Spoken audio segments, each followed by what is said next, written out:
And hello again, everyone, and welcome to the NFL Today update delivered by Little Caesars. Up next, our doubleheader continues.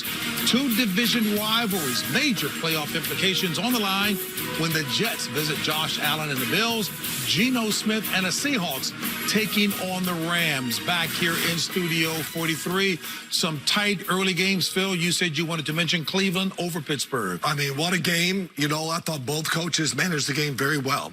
And Dorian Thompson-Robinson, the fact that, boy, my voice, sorry. The fact that the last drive of the game, 4 for 4, 39 yards, got him in position to kick the game-winning field goal. And after his last starting effort against the Baltimore Ravens, what a comeback for him. Coaching staff wanted to see what he could do and how he handled it, and he did. Bill? Well, we talk about comeback or bounce-back weekend, right? I think if anyone exemplified that, no one did more so than Jacksonville and Trevor Lawrence.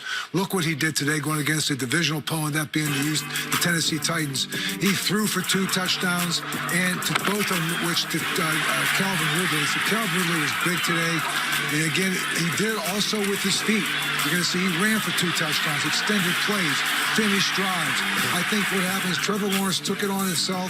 Tough, embarrassing loss last week against the 49ers, came back, and he showed himself, and that's what champions do. They bounce back from a bad week, and again, he did it with his arms, did it with his legs. Very, very convincing, impressive win for the Jacksonville Jaguars. You can see 24-32, 262 yards, 2 rushing touchdowns, 2 passing touchdowns.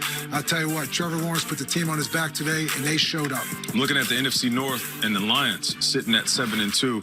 Now, it wasn't a pretty game by any means. Sometimes you got to win those ugly ones. Jared Goff, 3 interceptions. He threw for 2 touchdowns, but it's the balance that they have. They're able to run the ball and then pass the ball. They have a ton of playmakers surrounding their quarterback, and I just feel like these are the type of games that help build character, and it's good to see the Detroit Lions taking control of that division. And improve to 8-2 with that win today. Right. Absolutely. Yeah. So I have a perception about one of the games that we were watching. Yes. And Coach was really into this game. And it was the Browns and the Steelers. Yes. I don't think I've ever seen a game that had so many 3rd and longs in my life. You called 3rd and long, 3rd and 4. I mean, right? It was unbelievable how hard it was for these offenses to convert 3rd downs until DTR late in the game went 4 for 4 in the final drive, led his team to a field goal win. That was a huge, huge plays by DTR late in that game. And speaking of Dorian Thompson-Robinson, the staff wanted to see what he could do. Well, he did it. And after the game, it was our Evan Washburn talking with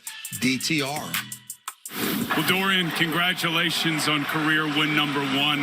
After you led that game-winning drive, we could see the emotions. The tears were flowing and still see the red in your eyes. What's led to the emotions? You know, man, I worked so hard at this, as well as all the other guys in the locker room. You know, I felt like at times throughout the game I was making some mistakes, hurting my team. So it was frustrating me, but for my defense to go out there, do what they do, give me the ball back with this offense, I can't ask for anything more. 1:18 on the clock, game-winning drive. Pittsburgh had the clamps down on you guys in the second half. What changed in that drive? I don't think anything changed, man. I think we stuck together. Coach believed in me. My teammates believed in me. I believed in them. And we took it one play at a time. This crowd throughout the day was chanting DTR. I'm not sure if you could hear it. How do you view the responsibility and opportunity you now have to lead this team? Yeah, you're exactly right. It's a responsibility. I got to work at it every day. Today's result was a culmination of the whole week. It wasn't just showing up on Sunday.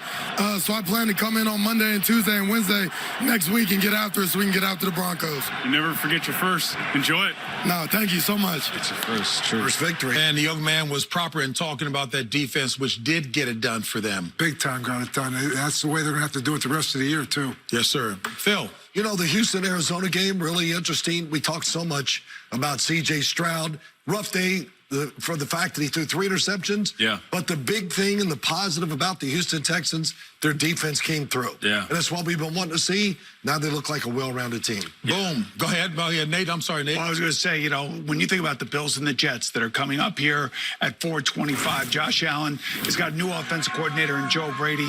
The losses by the Raiders and the Chargers help both the Jets and the Bills. So whoever wins this game will be ahead of those two teams, I believe, in the standings for the playoffs.